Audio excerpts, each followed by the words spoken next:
Kathryn Kuhlman was one of the most unusual women God ever used in modern church history. She had no theological degree. She had no denomination behind her.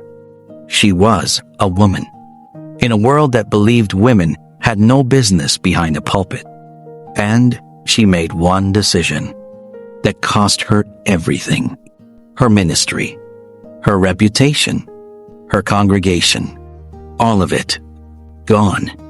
For 8 years, she wandered in silence and shame. And then God showed up. And what he did next left medical doctors without explanation. The blind received their sight. Tumors dissolved. Cancer fled. People fell under the power of the Holy Spirit before she ever touched them. This is the story of Kathryn Kuhlman, the woman who believed in miracles because she believed in God. Welcome to God's General's Testimony. Today we are looking at one of the most extraordinary healing evangelists of the 20th century. A woman who proved that God does not disqualify the broken. He specializes in them.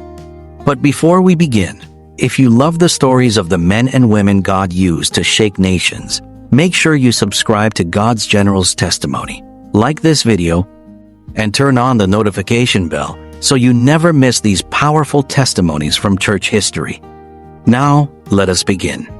Kathryn Johanna Kuhlman was born on the 9th of May, 1907, in Concordia, Missouri. Her father Joseph was a successful businessman. He served as the mayor of Concordia.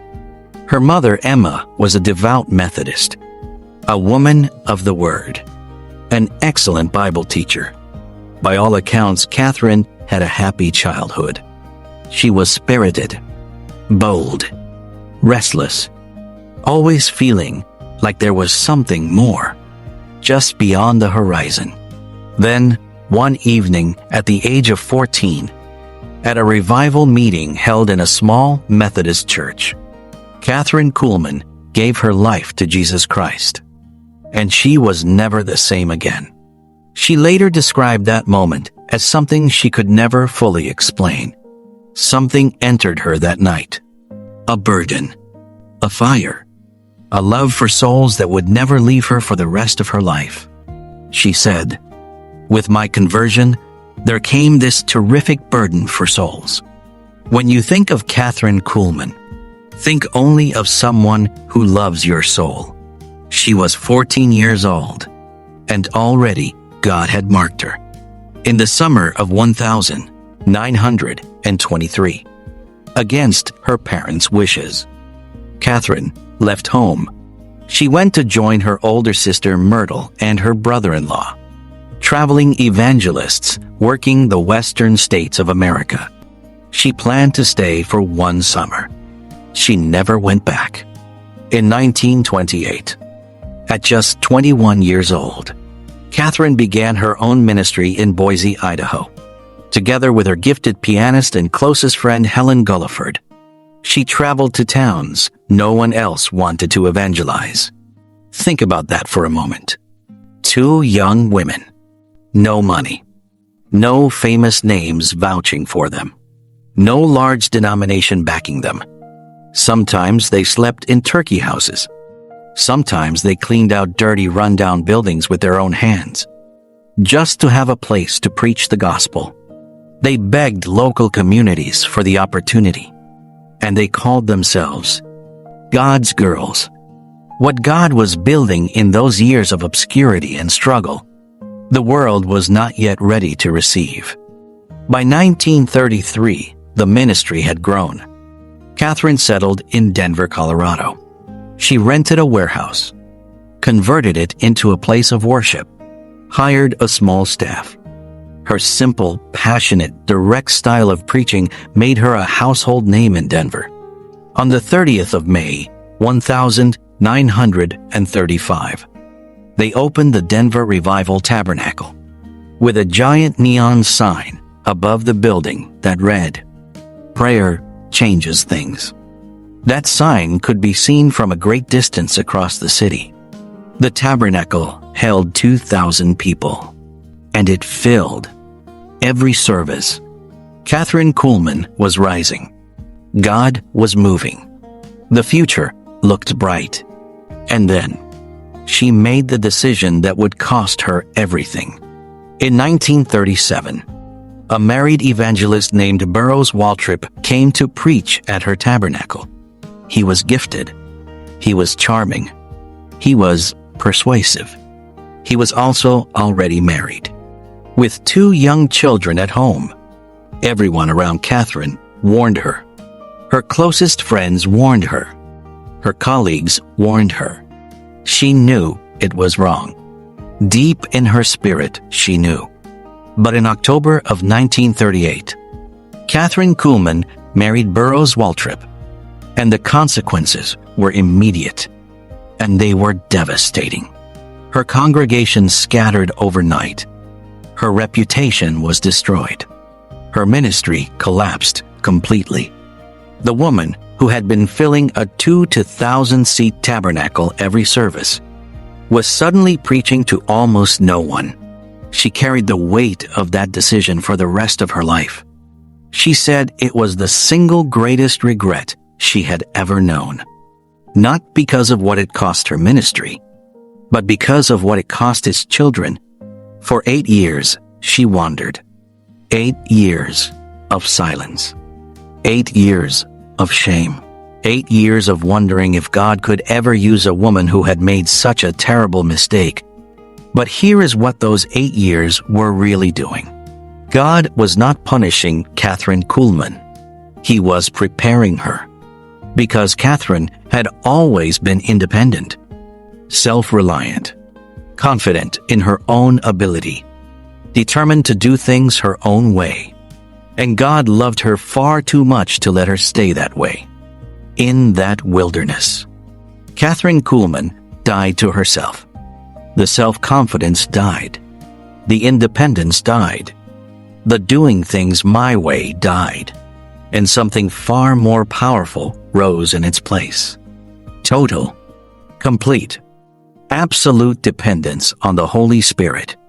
In 1944, after 8 years of marriage, Kathryn and Waltrip divorced. She returned to ministry as an independent evangelist, broken, humbled, emptied of herself. In 1946, she began holding revival services in Franklin, Pennsylvania. She started again from nothing. No fanfare, no large crowds, no reputation to speak of. Just a woman and her God. And then one evening, something happened that would alter the course of her life forever. She had been preaching about the Holy Spirit the night before. She had simply invited His presence into the room. The next evening, as she rose to speak, a woman stood up in the audience and interrupted her. "Miss Kuhlman," she said, "pardon me, but I must give a testimony. While you were preaching last night, I had a strange sensation in my body, and I knew I had been healed. Today I went to my doctor. He confirmed it. The tumor is completely gone." Kathryn stood there in stunned silence. She had not prayed for this woman. She had not laid hands on her. She had not called her forward. She had simply invited the Holy Spirit into the room. And He had done it Himself. That moment broke something open in Kathryn. She wept before the congregation. She had not sought the healing ministry. The healing ministry had found her. From that day forward, the miracles increased. A 5-year-old boy, crippled from birth, walked by himself up to the platform. A woman crippled for 12 years stood and walked without help. A man who had been using a pacemaker went home after one of her services and discovered the scar where the pacemaker had been inserted was completely gone. He went to his doctor.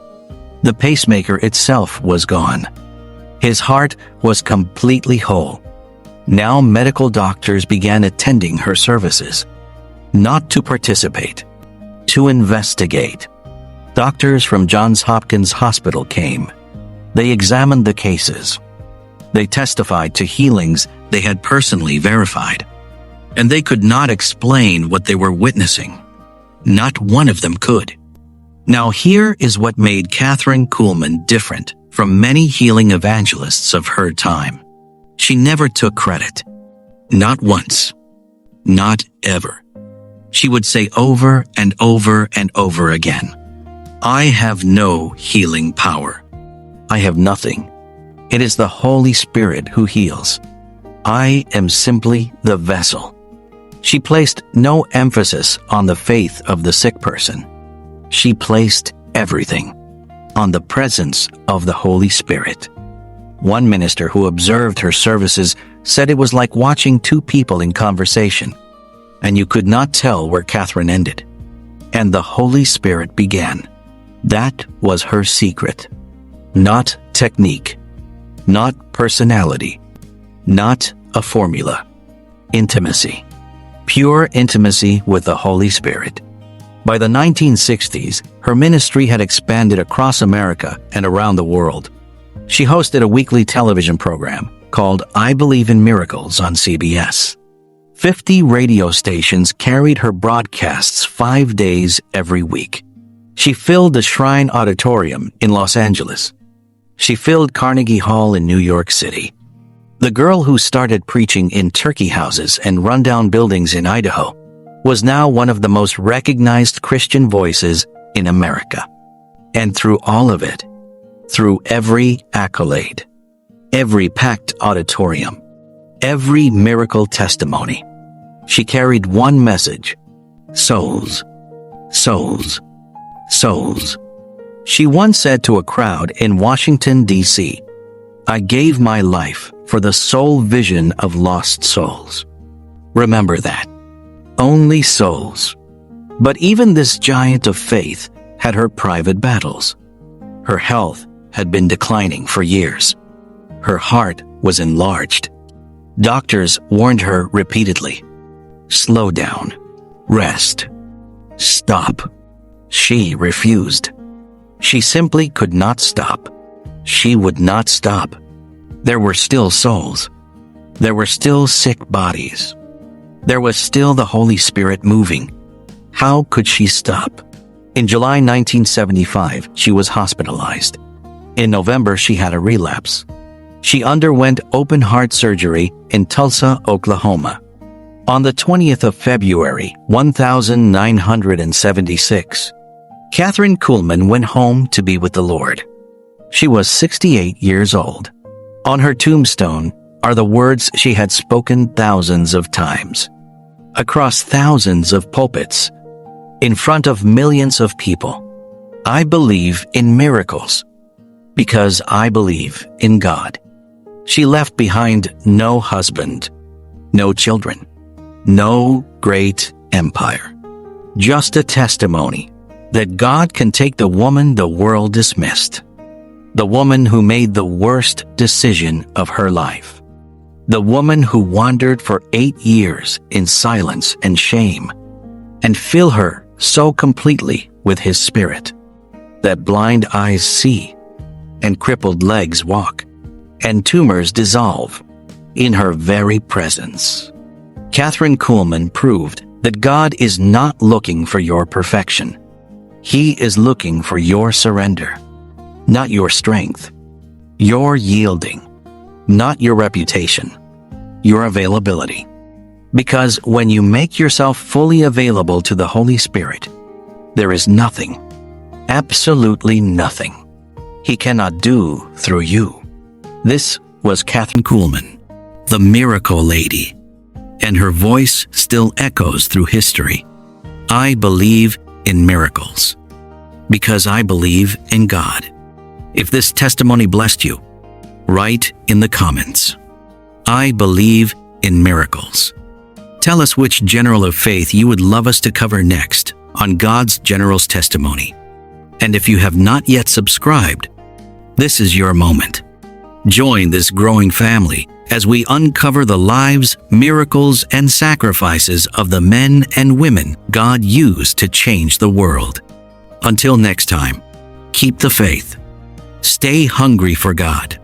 And remember, God still uses broken people for extraordinary purposes.